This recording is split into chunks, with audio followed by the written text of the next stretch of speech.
អូយយំអីតោះថ្ងៃនេះម៉ាមីមកប្រាប់ពីប្រវត្តិត្រុសខ្លះថាហេតុអីបានម៉ាមីចាប់ផ្ដើមជាមួយនឹងអាជីវកម្មលក់ខ្យងប៉ារ៉ាទឹកស្អ៊ីវហ្នឹងអញ្ចឹងនេះគឺផ្លេចណែនាំនេះគឺបងអូនស្រីរបស់ម៉ាមីចាំណែនាំខ្លួនតិចអត់ឈ្មោះអីអីមិនបាច់ទេអញ្ចឹងម៉ាមីហៅថាភ័ក្រអញ្ចឹង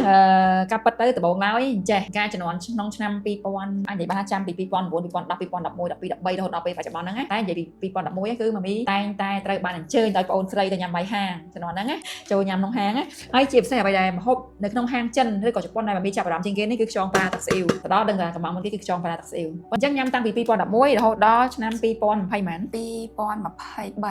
2023ចាប់ដើមគិតថារបស់ឆ្ងាញ់អញ្ចឹងហើយម៉ាមីញ៉ាំដល់10ឆ្នាំជាងមិនក៏មិនសម្រេចចិត្តថាធ្វើឲ្យទាំងអស់គ្នាបានញ៉ាំមិនចាំបាច់តែទៅដល់ហាងបានញ៉ាំទេអញ្ចឹងគាត់អាចញ៉ាំតាមរយៈអនឡាញពីម៉ាមី Seafood អញ្ចឹងទៅមានអីមិនល្អអញ្ចឹងក៏ចាប់ដើមទៅអញ្ចឹងថ្ងៃនេះក៏ចង់និយាយបកស្រាយវិញថាភាពជាបងប្អូនណានៅពេលដែលយើងចេះស្រឡាញ់គ្នានឹកឃើញដល់គ្នាត្រឡប់មកវិញលទ្ធផលគឺដូចថ្ងៃហ្នឹងអញ្ចឹងគ្រប់ពេលដែលគាត់ញ៉ាំបាយហាងគាត់មិនដែលភ្លេចម៉ាមីទេគាត់តែងតែប្រពន្ធម៉ាមីទៅហើយចាំអត់ចាំធម្មតាទៅអត់ភ្លេចទេបងប្អូនហ្នឹងហើយនិយាយតែហ្នឹងចង់រៀបអួរដើមកតែចេញលុយទេគឺបងអូនអ្នករ៉ាប់រងឲ្យរហូតអញ្ចឹងគ្រាន់តែក្តីស្រឡាញ់មួយប៉ុណ្ណឹងធ្វើឲ្យចេញជាលទ្ធផលបែបហ្នឹងអញ្ចឹងម៉ាមីចង់ឲ្យបងប្អូនទាំងអស់គ្នា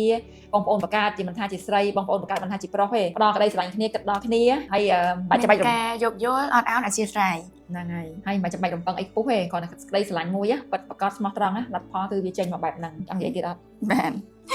អូយយំអីម៉ាមីអត់ទាន់យំបងអ្នកដែលនិយាយយំអីដោយសាររំលឹកទៅដល់អតីតកាលហ្នឹងនិយាយទៅនិយាយអស់មែនតើណាបងអូនស្រីមួយហ្នឹងចង់និយាយថាវាធ្វើអីវាតែងតែនឹកឃើញម៉ាមីជានិច្ចសួរចំណុចហ្នឹងម៉ាមីចង់និយាយថាជីវភាពម៉ាមីហើយបងអូនស្រីហ្នឹងអញ្ចឹងថាវាខុសគ្នាដែរណា